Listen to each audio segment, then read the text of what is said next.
Welcome back to my channel. I hope you all are doing well. So आज का हमारा topic थोड़ा सा डिफरेंट होने वाला है। आज हम बात करेंगे लव मैरिज के ऊपर। ऑल्दो लव मैरिज पे मैंने पहले भी कई बार बात करी हुई है मेरी प्रीवियस वीडियोस में, बट आज हम ये समझने की कोशिश करेंगे कि आप कैसे देख सकते हैं कि अगर आपके चार्ट में कहीं ना कहीं लव मैरिज का योग बन रहा है, बट अगर तब भी आपकी लव मैरिज होने में प्रॉब्लम हो रही है, तो वो उस चीज़ को आप किस तरह से डिकोड कर सकते हैं।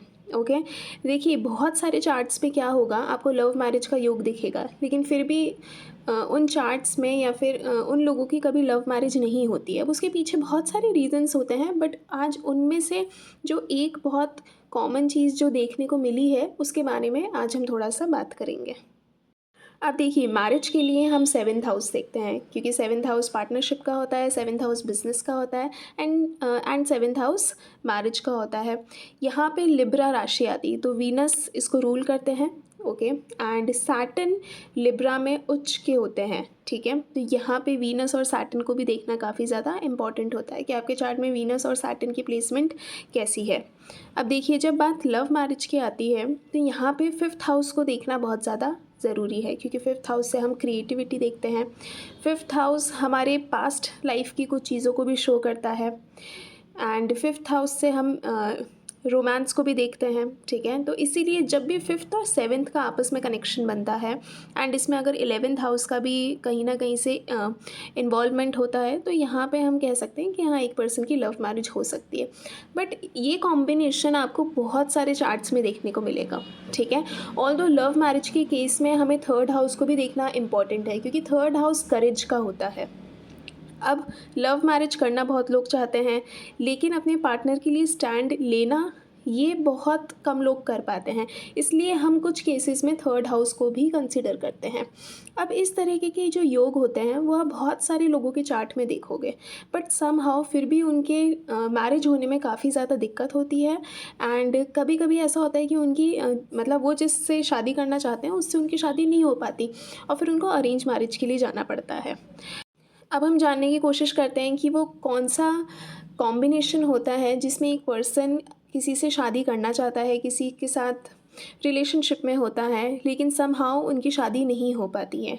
अब वो उसके पीछे कुछ भी मतलब रीज़न हो सकता है। ओके, अब देखिए, सेवन्थ हाउस का कनेक्शन जब भी फिफ्थ हाउस से होगा तो ये आपको रिलेशनशिप देगा। ठीक है, आप किसी ना किसी को पसंद करेंगे। ओके, सेवन्थ का कनेक्शन फिफ्थ से, फिफ्थ का कनेक्शन सेवन से। ठीक है, आप इस चीज़ को देख सकते हैं। बट यहाँ पे अगर सेवन्थ लॉर्ड के साथ या फिर फिफ्थ लॉर्ड के साथ किसी भी तरह से अगर सिक्स्थ का, एट्थ का और ट्वेल्थ हाउस का अगर इनका कहीं से भी इन्वॉल्वमेंट होता है, तो फिर ये लव मैरिज होने में कहीं ना कहीं प्रॉब्लम क्रिएट करते हैं। फॉर एग्ज़ाम्पल, सेवन्थ हाउस का लॉर्ड फिफ्थ हाउस में प्लेस्ड है, एंड वहाँ पे एट्थ हाउस का लॉर्ड भी प्लेस्ड है, तो ये फिर लव मैरिज होने में काफ़ी ज़्यादा प्रॉब्लम क्रिएट करेगा।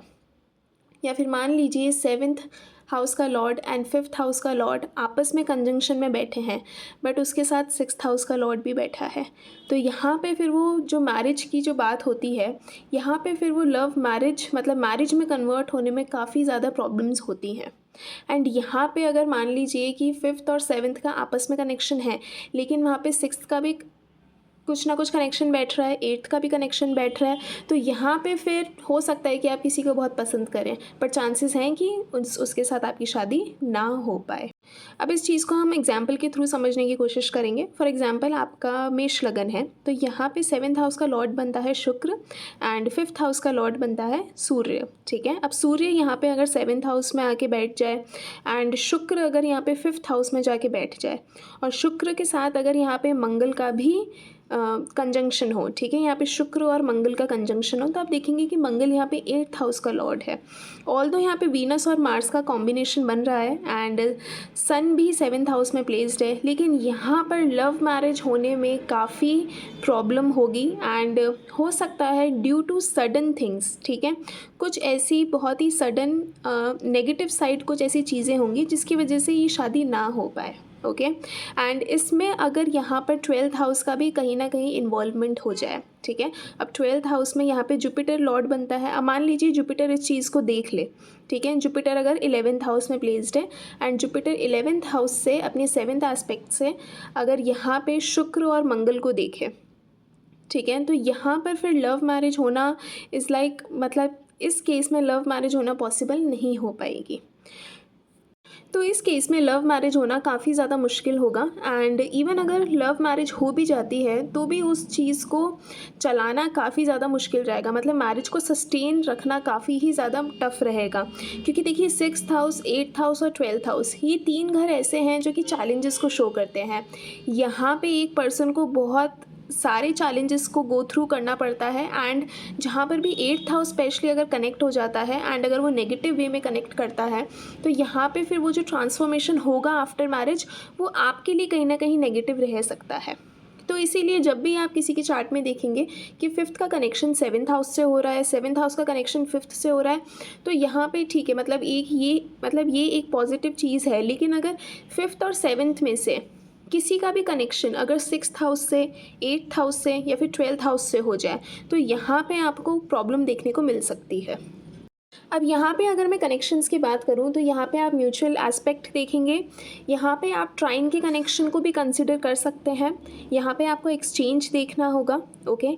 एक्सचेंज कभी कभी एंड कभी कभी तो क्या, in fact most of the cases में एक्सचेंज का मतलब असर बहुत ज़्यादा रहता है, लाइक एक्सचेंज बहुत ज़्यादा पावरफुल होता है। तो यहाँ पे आप एक्सचेंज भी देखेंगे, यहाँ पे आप कंजंक्शन भी देखेंगे कि अगर प्लैनेट्स के बीच में कंजंक्शन है, एंड यहाँ पर आप हाउस एक्सचेंज को भी कंसिडर कर सकते हैं, ओके। आई एम प्लानिंग कि मैं आगे एक्सचेंज पे भी वीडियो लेकर आऊँ सो दैट आप इस चीज़ को भी समझ पाएँ कि आप एक्सचेंज किस तरह से देखते हैं, ओके। बट आपको ये सारे कनेक्शंस देखने हैं। सो बेसिकली अगर हम इस चीज़ को थोड़ा सा और शॉर्ट वे में समझने की कोशिश करें तो आपको बस इस चीज़ का ध्यान रखना है कि अगर आपके हॉरोस्कोप में 7th हाउस का और 5th हाउस का आपस में कनेक्शन है, लेकिन अगर इसी कनेक्शन के साथ 6th हाउस, 8th हाउस या फिर 12th हाउस, इन तीनों में से किसी भी एक हाउस का अगर कुछ ना कुछ कनेक्शन बैठ जाता है तो इट मीन्स कि आपकी लव मैरिज होने में कहीं ना कहीं आपको प्रॉब्लम्स फेस करनी पड़ेंगी, ठीक है। एंड अगर यहाँ पर तीनों ही हाउसेस का अगर इन्वॉल्वमेंट रहा तो यहाँ पे फिर शादी होना काफ़ी ही ज़्यादा मुश्किल हो जाता है। एंड यहाँ पे आप देखेंगे कि अगर एक भी हाउस अगर इन्वॉल्व रह जाता है तो यहाँ पर आफ्टर मैरिज आपको कहीं ना कहीं स्ट्रगल देखने को मिल सकता है। तो अगर आप किसी के साथ हैं तो आपको इस चीज़ का ध्यान रखना है कि आप प्रॉपर हॉरोस्कोप चेक करके एंड थोड़ा सा आप उस तरह से माइंड में रखिए कि अगर आपके चार्ट में ऐसा कॉम्बिनेशन है तो आपको स्ट्रगल फेस करना ही पड़ेगा। तो आप इस तरह से आप अपने चार्ट में चेक कर सकते हैं एंड आप बाकी लोगों के भी चार्ट में आप चेक करिए जिनकी भी लव मैरिज सक्सेसफुल नहीं रही है, उसमें आपको 6th हाउस, 8th हाउस या फिर 12th हाउस का कुछ ना कुछ आपको कनेक्शन देखने को ज़रूर मिलेगा। आई होप आपको ये छोटा सा वीडियो अबाउट लव मैरिज काफ़ी ही इन्फॉर्मेटिव लगा होगा and don't forget to like, comment, share and subscribe this channel. I will see you in the next one.